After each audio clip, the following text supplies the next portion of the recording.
थूक के चाटना, मतलब क्यों बंद किए हैं आप? भारतीय रिजर्व बैंक ने 2000 के नोट पर बड़ा फैसला लिया है। इस फैसले को सही बताते और कांग्रेस पर तंज कसते हुए पूर्व मंत्री अजय चंद्राकर ने कहा कि छत्तीसगढ़ से 2000 करोड़ रुपए को भेजने के लिए लंबी ट्रकों का इंतजाम करना पड़ेगा।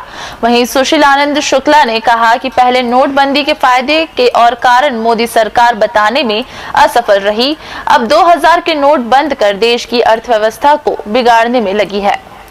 आरबीआई ने 2000 रुपए के नोट को चलन से वापस लेने की घोषणा के बाद प्रदेश में राजनीति शुरू हो गई है। कांग्रेस के मीडिया सेल अध्यक्ष सुशील आनंद शुक्ला ने इस मामले में कहा कि नोटबंदी को लेकर अर्थशास्त्रियों ने उसी समय इस निर्णय पर सवाल उठाया था। नोटबंदी के फायदों और कारण को मोदी सरकार बताने में असफल थी। अब 2000 के नोट बंद करके अंततः मोदी सरकार ने मान लिया कि उसका नोटबंदी का निर्णय गलत था। ये देश की अर्थव्यवस्था को तबाह करने वाला निर्णय है। 2000 के नोट को बंद करने के निर्णय से अंततः मोदी सरकार ने मान लिया कि उसकी जो नोटबंदी का निर्णय था वह पूरी तरीके से गलत था। देश की अर्थव्यवस्था उससे तबाह हुई थी, देश में रोजगार धंधे उससे खत्म हुए थे, व्यापार उससे खत्म हुआ था, लोगों को परेशानी हुई थी। आरबीआई 2016 के नोटबंदी के बाद जारी 2000 रुपए के नोट को वापस ले रही है।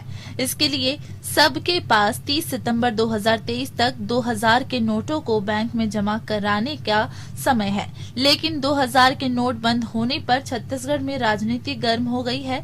पूर्व मंत्री अजय चंद्राकर ने कांग्रेस पर तंज कसते हुए कहा कि नोटबंदी का सबसे ज्यादा प्रभाव छत्तीसगढ़ में पड़ेगा। 2000 करोड़ रुपए को भेजने के लिए लंबी ट्रकों का इंतजाम करना पड़ेगा। जब बड़े नोट थे तब कांग्रेस का हवाला आसानी से हो जाता था, अब हवाला करने में तकलीफ होगी। सबसे ज्यादा प्रभाव छत्तीसगढ़ में पड़ेगा नोटबंदी का।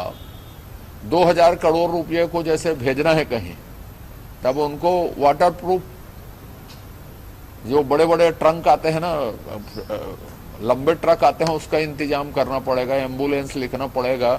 अभी बड़े नोट थे तो कांग्रेस का हवाला आसानी से हो जाता था, अब जो है कांग्रेस का हवाला करने। 8 नवंबर 2016 की नोटबंदी के करीब